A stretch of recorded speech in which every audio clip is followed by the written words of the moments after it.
We now turn our attention to labeling harmony using Nashville numbers.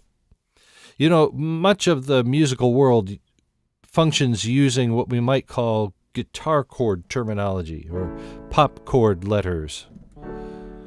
CCLI, for example, publishes their songs that way. There's a default key, and you can transpose it, but they are letter names that they're published with. And most website sources do that for charts. Most of those chart sources are illegal, by the way. But for reasons that will make sense later, it's also practical to use those scale degree numbers instead of the letter names. It's the same principle as we had with the pitch names when we were building scales. You can say A, B, C, D, E, F, G, A. Or you could say 1, 2, 3, 4, 5, 6, 7, 8. The letter names are always accurate, while the numbers tell a function.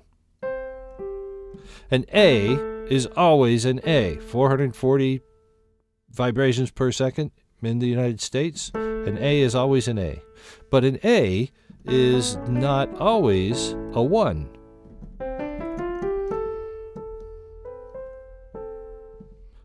And a 1, on the other hand, is not always a C. So it's not very accurate. But it always has to do with function. So sometimes you're just needing to talk about function and not the exact pitch. That note was the third scale degree. And it wants to go down to 1 eventually. Well, I don't know what key this is in, but I could tell you that the function is clear. That's scale degree 3.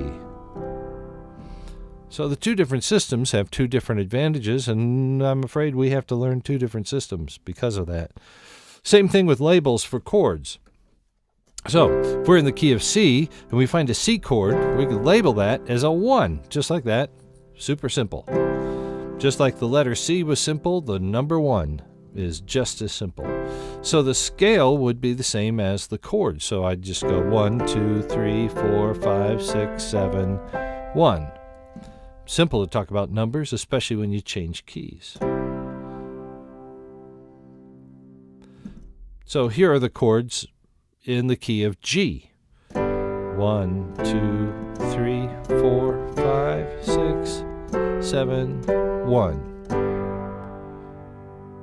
Or the key of F. 1, 2, 3, 5, 6. Now back to C, and we'll talk about the next step here. So these numbers are called Nashville numbers because they work so well for simple diatonic music, which is most of what's played in Nashville, being a center for country and pop music.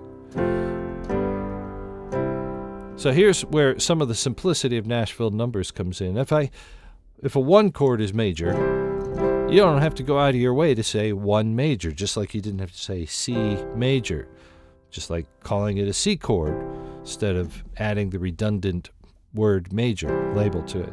But when I play a 2 chord, it naturally comes up as a minor chord.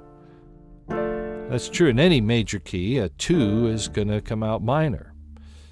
The chord is built on the second scale degree. It's normally a minor chord. So in the pop chord world, I have to call it a D minor chord. D-M-I-N or D-M.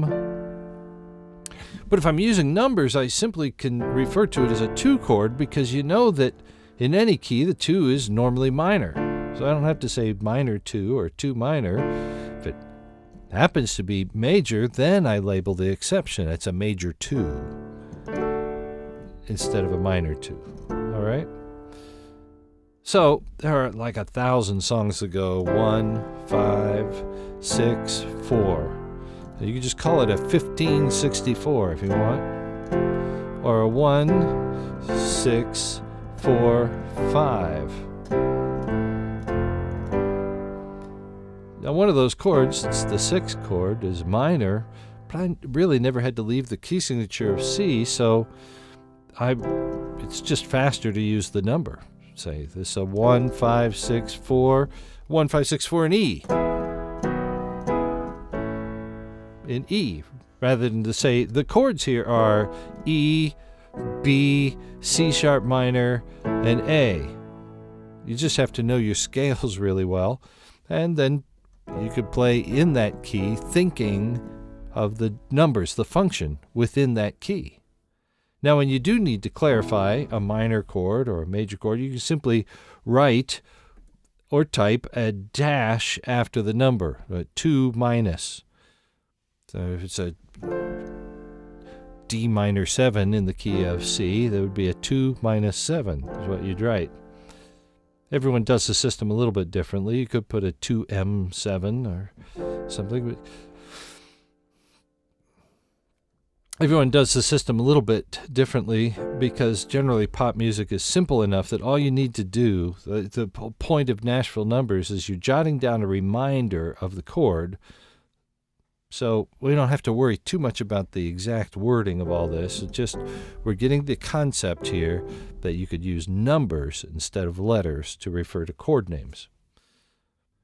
And now what I'd like to do is introduce labeling harmony by using Roman numerals.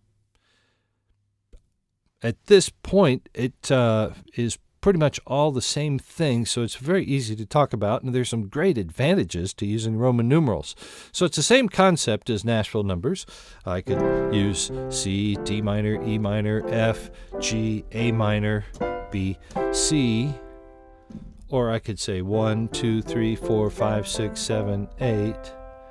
But when I'm writing it as Roman numerals instead of Arabic numbers, I could make a distinction of major and minor by writing capital and lowercase. So an uppercase would be a capital letter I, a lowercase would be a lowercase letter I.